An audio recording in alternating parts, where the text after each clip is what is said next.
Et si une simple adresse pouvait transformer l'économie d'un pays? Cette question, en apparence anodine, cache une réalité profonde. Au Burkina Faso, une nouvelle loi vient véritablement de bouleverser les règles du jeu pour les grandes entreprises. Désormais, il ne sera plus possible de réaliser des milliards de chiffres d'affaires sur le sol burkinabé tout en gardant son siège réel à l'étranger, loin du territoire national. La loi est claire. Toute société générant plus de 5 milliards de francs CFA en 3 ans se voit dans l'obligation d'installer un siège physique, réel, au Burkina Faso. Fini les boîtes postales de complaisance, les centres décisionnels délocalisés ou les simples adresses fiscales sans existence concrète. Cette obligation, loin d'être une simple formalité administrative, touche en réalité au cœur de la souveraineté économique du pays. Derrière cette réforme se joue une véritable redéfinition du lien entre l'État et les entreprises. Jusque-là, la richesse produite localement pouvait s'évaporer vers d'autres horizons, sans retombées tangibles pour la société burkinabé. Avec ce changement, la valeur créée au Burkina Faso doit désormais s'ancrer dans le pays, avec des répercussions majeures sur la fiscalité, le contrôle économique, l'organisation urbaine, l'emploi, les infrastructures. En somme, tout l'écosystème national s'apprête à vivre une transformation profonde, dont les effets toucheront aussi bien les institutions que chaque citoyen. Mais pourquoi l'État burkinabé, sous l'impulsion du capitaine Ibrahim Traoré, a-t-il décidé d'imposer cette présence physique des grands groupes? Quels sont les véritables enjeux derrière cette décision? Sans siège réel, il était devenu quasiment impossible pour l'État de contrôler efficacement les flux financiers, de vérifier l'authenticité des activités déclarées ou de rendre les sociétés réellement responsables devant la loi. Pendant des années, de grandes sociétés, notamment dans les secteurs miniers, industriels ou des services, profitèrent du marché burkinabé sans s'y implanter réellement. Elles engrangeaient d'énormes bénéfices tout en gardant leur centre de décision à l'étranger. Résultat, l'État perdait non seulement la maîtrise de la redistribution de la richesse, mais aussi des opportunités d'emploi local, de formation des compétences et de structuration du tissu économique. Ce n'est donc plus un débat technique ou fiscal, mais un véritable enjeu politique et social. Ce tournant peut transformer durablement l'économie, le pouvoir d'achat, l'attractivité du pays, la circulation de la richesse. Ignorer cette réforme, ce serait passer à côté d'une révolution silencieuse, mais aux conséquences majeures pour l'avenir du Burkina Faso.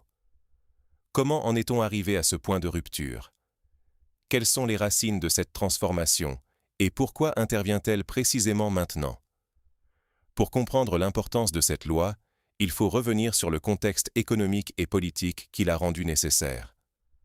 Pendant des années, le Burkina Faso a vu passer sur son sol des entreprises, souvent étrangères, qui réalisaient d'énormes profits sans ancrage réel ni volonté d'intégration.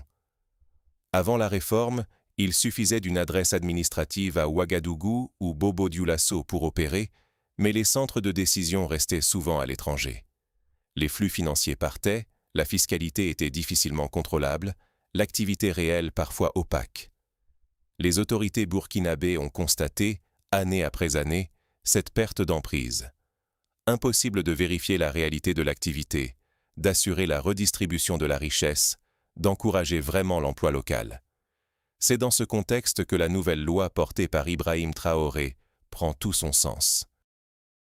Il ne s'agit pas d'ajouter une contrainte administrative de plus, mais de reprendre la main sur l'économie nationale, de renforcer la souveraineté et de garantir que la valeur créée sur le territoire profite effectivement au pays et à sa population.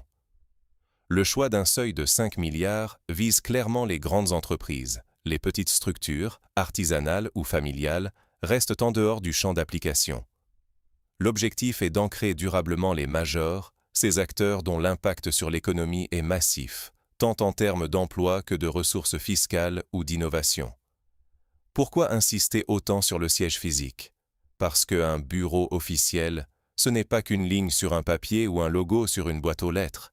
Chaque entreprise concernée dispose de 6 mois pour soumettre un plan détaillé de siège à une commission interministérielle, puis 36 mois pour le réaliser concrètement. Il ne s'agit plus de simples déclarations abstraites. Il faut bâtir un vrai bâtiment, investir localement, s'inscrire dans le tissu urbain, devenir un acteur visible et responsable du paysage économique burkinabé. La société ne peut plus se contenter d'être virtuelle. Elle doit exister, employer, s'impliquer. L'enjeu est donc avant tout celui de la souveraineté. Les décisions stratégiques doivent désormais être prises sur place, la conformité des activités vérifiée, le contrôle fiscal renforcé, la responsabilité juridique immédiate.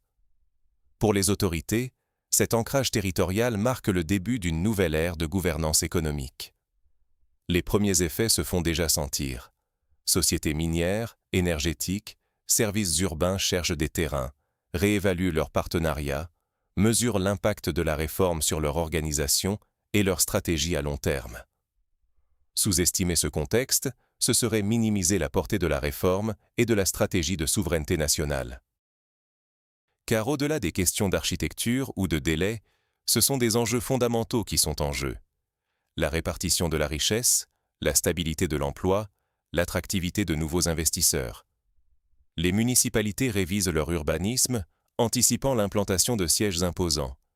Les cabinets d'ingénierie et d'architecture anticipent une vague de nouveaux projets. Le secteur de la construction s'organise pour répondre à la demande.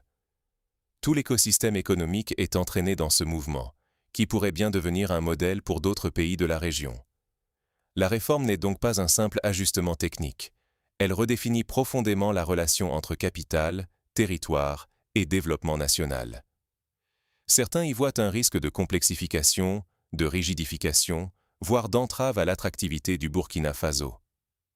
Mais pour le gouvernement, il s'agit avant tout d'affirmer un contrôle effectif sur les ressources nationales, de garantir un partage plus équitable de la valeur et de faire du territoire burkinabé un espace de développement partagé, non plus une simple plateforme d'exportation de profits. Quels effets concrets cette obligation de siège va-t-elle produire? Quels changements peut-on attendre à court, moyen et long terme pour l'économie nationale, les entreprises, les travailleurs et la société dans son ensemble? C'est ce que nous allons voir.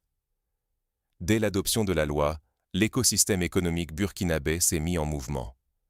Les grandes entreprises ont 6 mois pour déposer leur plan de construction de sièges, puis 3 ans pour passer à l'acte. Ce calendrier, particulièrement serré, impose une obligation concrète, planifiée, qui bouleverse l'organisation interne de nombreux groupes. Les premiers concernés sont les géants de l'extraction, de l'industrie, des services urbains, mais aussi des secteurs comme la banque, l'assurance ou les télécommunications. Ces groupes, souvent internationaux, doivent réévaluer leur présence. Où s'installer? Quels investissements consentir pour répondre à la nouvelle exigence? Comment concevoir un siège digne de leur statut à la hauteur de leur puissance financière? La loi va au-delà de l'exigence d'une simple adresse. Selon la taille et la force financière de l'entreprise, il est exigé la construction de bâtiments de plusieurs étages, avec parking en sous-sol et en surface, salle de réunion, espace d'accueil. Autant de critères qui transforment la présence économique en marqueur physique du paysage urbain. On imagine déjà, à Ouagadougou ou Bobo-Dioulasso, de nouveaux quartiers d'affaires, des immeubles modernes, des boulevards animés par la vie économique. La ville change de visage, se modernise, s'internationalise, tout en renforçant son ancrage local. Pour les entreprises, cette contrainte devient un défi opérationnel de grande ampleur. Il ne suffit plus de déclarer une filiale ou de louer quelques bureaux dans un immeuble existant. Il faut lancer un vrai chantier, mobiliser architectes, ingénieurs, urbanistes, fournisseurs, négocier avec les collectivités locales, obtenir les autorisations et assumer des coûts parfois inédits. Le secteur du bâtiment et de l'ingénierie voit affluer les commandes et les opportunités. Bureaux d'études, entrepreneurs, artisans, travailleurs du bâtiment sont sollicités. La demande pour les terrains, matériaux et services associés explose. À chaque étape, des emplois se créent ou se consolident. L'activité économique se territorialise.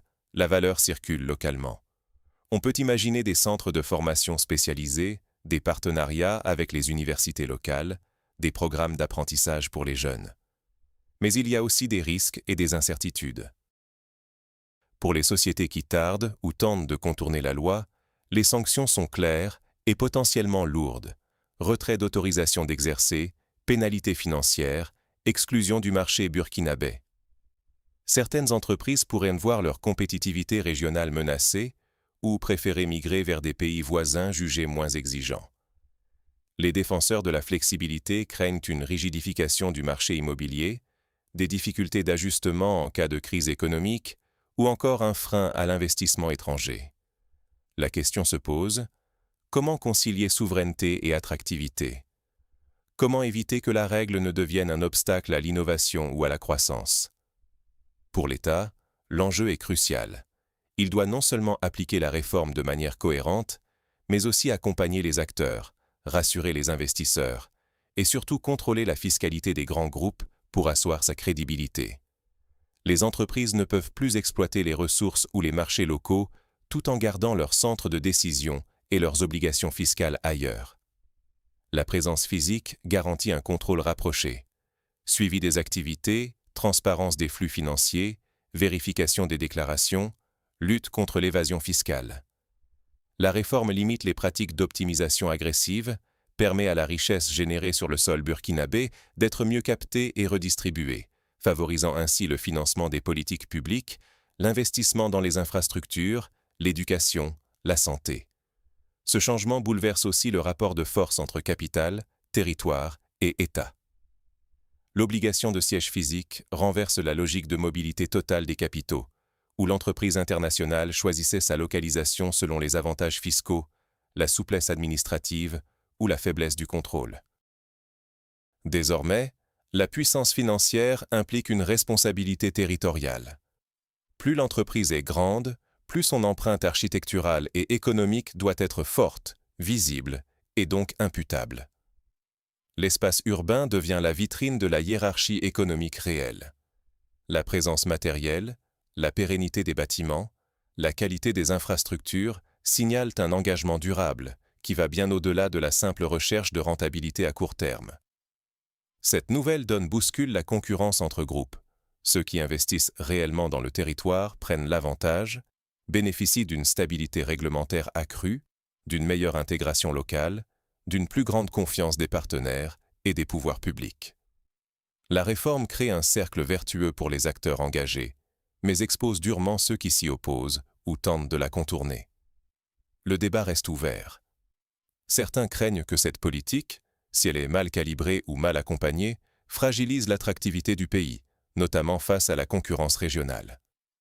Tout dépendra de la mise en œuvre. Si les sièges deviennent de véritables pôles d'emploi, d'innovation, de redistribution, alors la contrainte se transformera en moteur de développement. Mais si la réforme tourne à la fuite des capitaux ou à la paralysie administrative, elle pourrait peser sur la dynamique économique nationale. Derrière ces bouleversements de surface, quels sont les effets à long terme et les scénarios possibles pour l'économie burkinabé? C'est ce que nous allons explorer. La réforme est-elle une opportunité ou un risque pour l'avenir économique du Burkina Faso? L'obligation pour les grandes entreprises d'installer leur siège physique bouleverse la dynamique du pays, mais comment ce changement va-t-il s'ancrer dans la durée? Imaginons deux scénarios opposés. Dans le scénario positif, l'ancrage des sièges stabilise l'économie burkinabé. Les entreprises, en s'installant effectivement sur le territoire, offrent à l'État une visibilité directe sur leurs activités, leurs flux financiers, leurs responsabilités. La fiscalité s'améliore, plus de transparence, moins d'évasion, un contrôle réglementaire facilité, une redistribution plus efficace des recettes. Cette proximité ne profite pas qu'à l'administration. Elle rassure aussi les investisseurs nationaux et étrangers.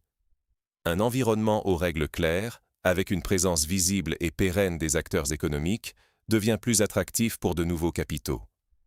Les villes accueillant ces sièges voient leurs infrastructures modernisées, leur tissu urbain structuré autour de nouvelles zones d'activité, de centres d'affaires, de services. L'emploi local s'envole. Chantiers de construction, gestion immobilière, logistique, sécurité, entretien, maintenance, restauration, transport, toute une chaîne de valeur durable s'enracine au bénéfice de la population. Ce scénario suppose un accompagnement efficace de la réforme. Si la loi reste accessible, que les entreprises sont guidées dans leur transition, que les obstacles administratifs sont levés, le Burkina Faso pourra transformer cette contrainte en un véritable levier de souveraineté économique et d'attractivité. Les investisseurs internationaux verront alors un marché sérieux, responsable, engagé à long terme, prêt à accueillir l'innovation et la croissance. La réforme ne change pas seulement les règles, elle redessine le terrain du jeu, crée de nouvelles opportunités, encourage la montée en compétences des travailleurs locaux, favorise l'émergence de champions nationaux. Mais le revers existe aussi. Si l'obligation de siège s'accompagne de lourdeurs administratives, de retards, de surcoûts imprévus, elle risque de devenir un frein à l'investissement. Les entreprises pourraient être découragées par une réglementation trop rigide, un manque de flexibilité, des délais irréalistes.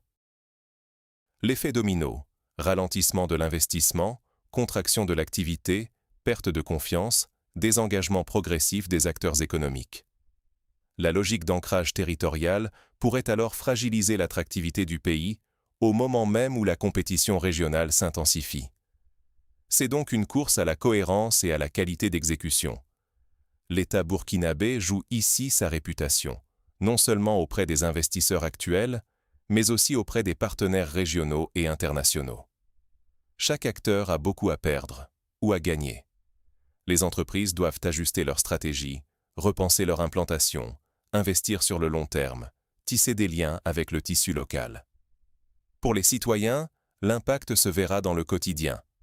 Nouveaux emplois, transformation du paysage urbain, accès à de nouveaux services, amélioration du pouvoir d'achat, montée en compétences professionnelles.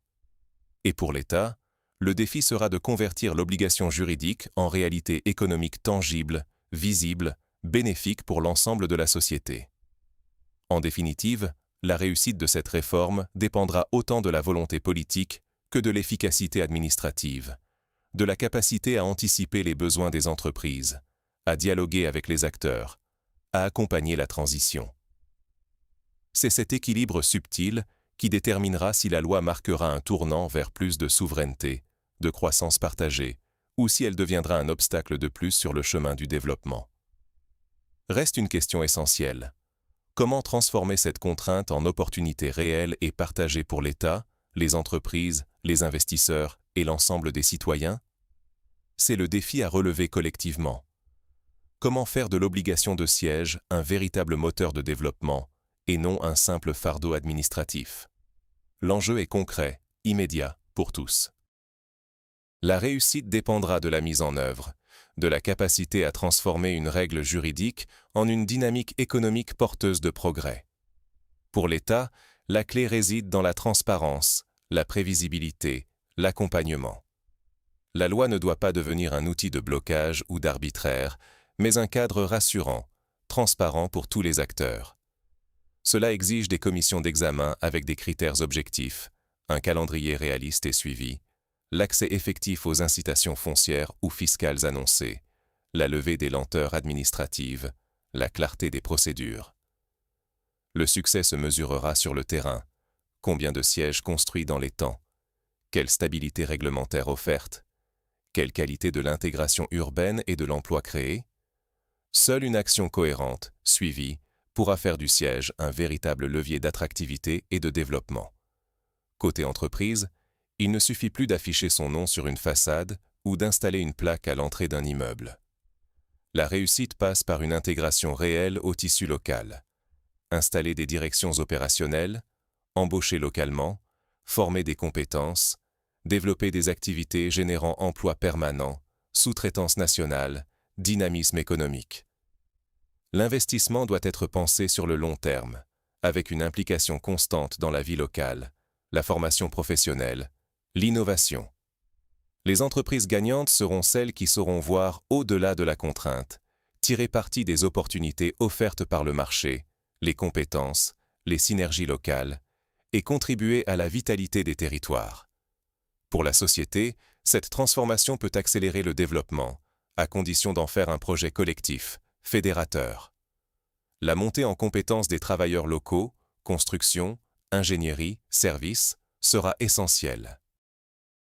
Les nouveaux sièges structurent toute une chaîne de valeur, de la formation professionnelle à l'intégration des sous-traitants nationaux, en passant par l'innovation sociale et technologique. L'intégration urbaine compte, Des sièges bien pensés, économes en énergie, insérés dans des quartiers planifiés, accessibles, peuvent transformer les villes, renforcer l'attractivité du pays, améliorer la qualité de vie. Mais sans exécution structurée, sans dialogue permanent, la réforme risque de rester symbolique ou de générer des tensions, des frustrations. Retard, incohérence, manque de concertation. Autant de pièges à éviter. À l'inverse, une coordination étroite entre pouvoirs publics, entreprises, sociétés civiles, collectivités locales, peut faire du Burkina Faso un modèle d'ancrage durable, un exemple de souveraineté assumée, qui attire les investissements et garantit une répartition réelle de la richesse. La réussite dépend donc d'une exécution collective, d'une volonté partagée d'aller au-delà du cadre juridique. Il s'agit d'installer, sur le long terme, une nouvelle relation entre État, entreprise et société. Ce passage de la règle à l'action, du décret à la réalité, déterminera le vrai succès de la réforme. Restons lucides sur la portée plus large de cette transformation. L'obligation de siège n'est que la première étape d'un mouvement plus vaste, qui redéfinit en profondeur les équilibres économiques, urbains et sociaux du Burkina Faso. Et vous, comment interprétez-vous cette nouvelle carte du pouvoir économique? Car la loi sur l'obligation de siège ne se limite pas à une ligne de plus dans le Code des investissements. Elle interroge les liens entre capital, territoire, responsabilité et nous place face à un choix collectif. Rester spectateur ou devenir acteur de la transformation. Ce qui se joue ici, c'est bien plus qu'une réforme administrative. C'est la possibilité de lier, durablement, la création de valeur des grandes entreprises à la vie locale, au service de tous. Lorsqu'un siège s'implante réellement, ce n'est pas qu'un logo dans le paysage, c'est toute une dynamique économique, sociale, urbaine, qui se met en marche. Si l'implantation va au-delà du symbole, si la direction, les opérations, les services s'installent, alors l'écosystème se réorganise. Emplois qualifiés, savoir-faire locaux, chaîne de valeur enracinée dans le tissu burkinabé. Mais il y a aussi un enjeu de responsabilité collective. Il ne faut pas limiter le changement à des façades spectaculaires ou à des emplois précaires. La réussite se mesure à la qualité et à la pérennité des emplois, à la continuité de l'investissement, à l'intégration des sièges dans les réseaux nationaux de fournisseurs, de services, de formation. Pour que l'obligation devienne un levier réel de développement, il faudra l'accompagnement de tous, État, collectivités territoriales, entreprises locales, secteur du bâtiment et de l'ingénierie, centres de formation, tous devront monter en compétences et s'articuler autour de cette nouvelle donne. La réforme devient alors une opportunité de transformer en profondeur la relation entre l'État, le capital et la société. C'est la fin d'un modèle dans lequel une partie de l'activité économique échappait à la nation.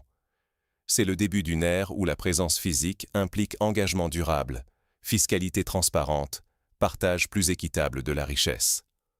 Le Burkina Faso ne demande plus seulement qui investit, mais comment, où et pour qui cette valeur est-elle produite et répartie. Cela nous ramène à une dimension éminemment humaine et politique. Le territoire cesse d'être un simple support d'exploitation, pour devenir un espace collectif d'engagement, de création, de partage. La souveraineté ne se joue pas dans les discours, mais dans la capacité à faire participer tous les acteurs à la création et à la distribution de la richesse. Ce mouvement s'inscrit dans une tendance mondiale. De plus en plus de pays, notamment en Afrique, s'interrogent sur l'ancrage réel des entreprises internationales, sur la redistribution de la valeur, sur les conditions d'une croissance inclusive. Mais alors, quelle place voulons-nous prendre dans cette mutation? Allons-nous simplement observer la construction de nouveaux sièges, ou choisir d'accompagner, d'exiger, de participer pour que ces transformations bénéficient vraiment à la collectivité? Car derrière chaque mur construit, chaque bâtiment inauguré, il y a la possibilité de bâtir un modèle où le progrès se mesure à l'amélioration concrète du quotidien. Emploi stable, formation de qualité, nouveaux services urbains, augmentation du pouvoir d'achat, montée en compétences des jeunes. Le débat s'ouvre, car chacun y voit des enjeux différents, des risques, des espoirs. Certains verront dans cette loi un pas vers une économie plus inclusive, plus souveraine, plus solidaire. D'autres craindront son impact sur l'attractivité, la flexibilité du capital, la capacité d'innovation.